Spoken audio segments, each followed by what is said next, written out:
Power is a dangerous thing. When concentrated in the wrong hands, it can turn democracy into a mere illusion, where elected governments can be toppled not by the people but by political maneuvering. India's constitution provides safeguards against such overreach, yet history has shown us that those in power often test its limits. For decades, Article 356, which is the article where state emergency, also called as the President's Rule, can be proclaimed, where the state's government becomes inoperative and the central government takes charge of the state's administration. This was meant to be a last resort provision, but it became a political weapon, which was wielded for over 125 times in history. State governments were dismissed at the whims of those at the center, not because they had lost the people's mandate, but because they had lost favor with those in power. That was until one case changed everything. The S.R. Bommai versus Union of India case of 1994 was a fight for the soul of Indian democracy. It took nearly 5 years, a grueling courtroom war, and a historic Supreme Court verdict to redefine the balance between the state and the central power. But how did this case begin? What led to such a dramatic constitutional showdown? And more importantly, has India truly learned from it? Let's dive into the case that shaped the very foundation of federalism in India. To understand this case, we must look at the political climate of Karnataka in 1980s. In 1985, Sri Ramakrishna Hegde of the Janata Party became the Chief Minister of Karnataka. 3 years later, the Janata Party merged with the Lok Dal to form the Janata Dal, leading to internal conflicts within the party and the formation of factions because some members were dissatisfied. Allegations of corruption and phone tapping forced Ramakrishna Hegde to resign on August 10, 1988. 3 days later, S.R. Bommai was sworn in as the new chief minister. The fighting within the party did not end. A faction led by H.D. Dev Gowda broke away, creating further instability. On April 17, 1989, Kalyana Rao Molakari and 18 other legislators withdrew their support from Bommai's government and submitted a letter to the governor P. Venkata claiming that the government had lost its majority. Under constitutional norms, the next step should have been a floor test in the state assembly to confirm whether Bommai still held a majority. Instead, the governor sent a report to the president recommending the dismissal of the state's government. His report stated that with the resignations, the government was in a minority and no alternative government could be found.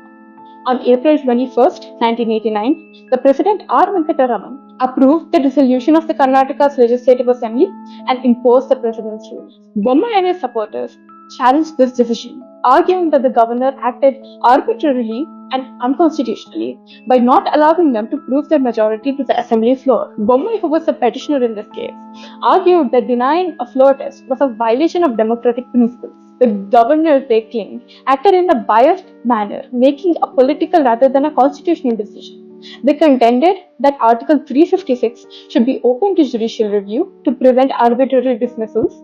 The misuse of President's rule, they argued, weakened India's federal structure and went against the spirit of the Constitution. They even cited Dr. B.R. Ambedkar's warnings during the Constitutional Assembly debates, where he cautioned against the potential misuse of this provision, and he called it a dead letter in the Indian Constitution. On the other hand, the respondent, Union of India, defended its actions. It justified the dismissal by citing the governor's report, which claimed that Bommai had lost his majority and was well within the powers conferred by Article 174, Clause 2, allowing the governor to dissolve the Legislative Assembly, and Article 356, Clause 1, Clause A, enabling the President to confer upon himself the powers of the governor and state government, imply the power to dissolve the legislature. The Union further argued that no stable government could be formed, making President's rule necessary for maintaining law and order.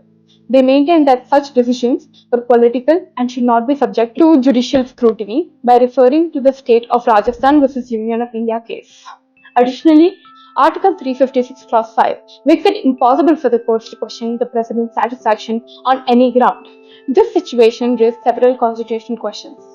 Should the governor have the power to recommend President's rule when an alternative government could still be formed? Can judicial review ensure that political considerations do not override constitutional provisions? Should there be stricter safeguards to prevent misuse of Article 356? By filing the writ under Article 226 of the Constitution, S.R. Bommai had reached the Karnataka High Court. But the High Court ruled in favor of the Union, and the case eventually reached to the Supreme Court. where a 9-judge constitution bench delivered a historic verdict on March 11, 1994. The Supreme Court held that President's authority under Article 356 is not absolute, and any proclamation of the President's rule must be approved by both houses, the Lok Sabha and the Rajya Sabha.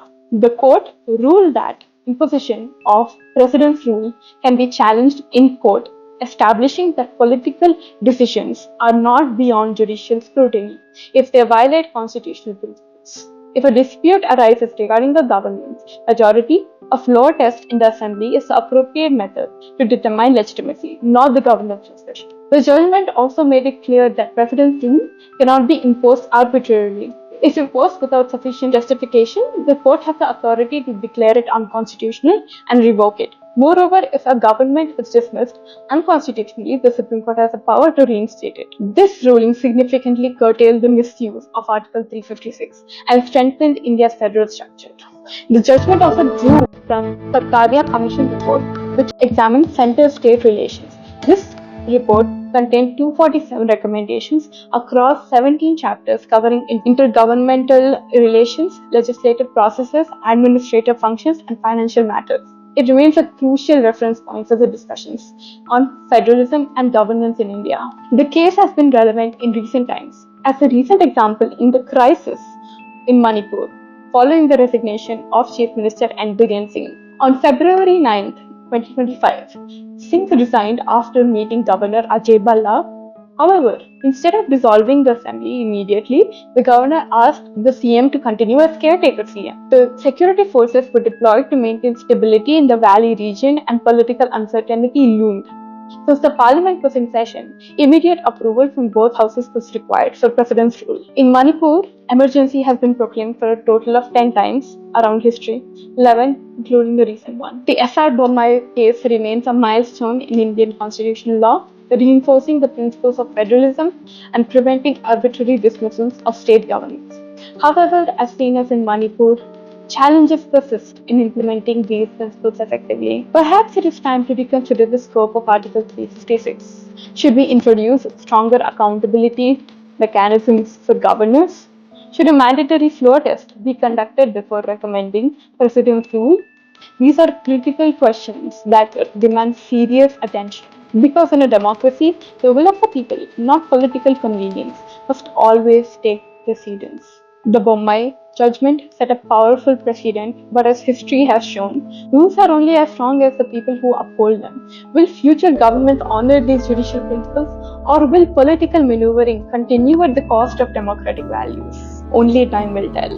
Like, share, and subscribe to Lolly for more interesting case laws, and also comment down below what case law you would like to hear next. Until then, stay informed and stay empowered.